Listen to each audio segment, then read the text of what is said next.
అయితే నేను మీకు ఇంకో మాట చెప్పాలనుకుంటున్నాను. ఏంటంటే నిజానికి ఎవరి దగ్గర ఏమీ ఆశించిన వారు, ప్రియమారా పలకరించేవారు, ఎవరికైనా మంచి చెప్పేవారు ఏం కోరుకుంటారో తెలుసా?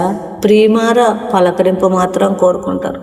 వాళ్ళు సున్నితమైన మనసు కలిగిన వారు ఎదుటివారి కోపాన్ని భరించలేరు. మా చెల్లి నేను బాధగా ఉన్నప్పుడు, అక్క నువ్వు బాధపడకక్క, నీకు నేనున్నాను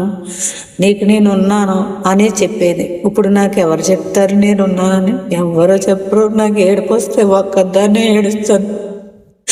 నేను సంతోషంగా ఉంటే అక్క నీకు ఇంకా సంతోషాలు వస్తాయి అక్క అని చెప్పింది.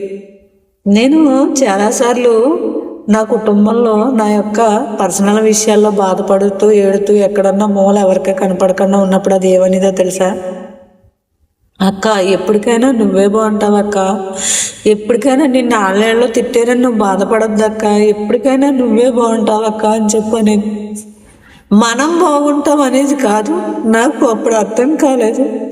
అంటే రాబోయే కాలంలో అది నాతో ఉండనన్న మాటకి ఇది అర్థమా?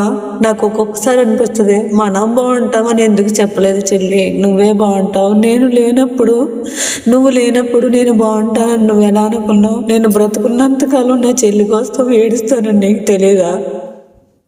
ఈశ్వరుడు, నారాయణుడు, లక్ష్మీపతి ఆయన నా చెల్లిని తీసుకెళ్ళిపోయినప్పుడు జీవితకాలం దేవి దాని చెల్లి కోసం ఏడుస్తుందని ఆయనకు తెలియదా? భగవంతుడు నాకు ఎన్ని కష్టాలు ఇచ్చినా నా పురాకృత పాప విశేషమని నేను సరిపెట్టుకున్నాను.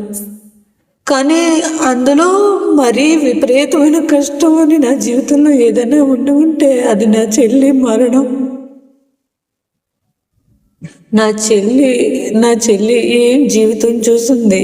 ఎప్పుడు కూడా చెట్టును ముట్టుకుని పుట్టను ముట్టుకుని దేవుణ్ణి చూసి ఎంత భక్తిగా ఉండేదంటే మహాభక్తిగా ఉండేది.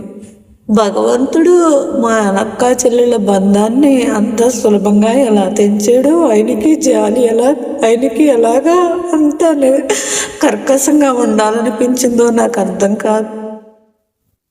మీరైనా మంచిగా ఉండండి, కలిసి ఉండండి, ప్రేమగా ఉండండి. ఎప్పుడు కూడా తోడబుట్టిన వాళ్ళు వదులుకోవద్దు.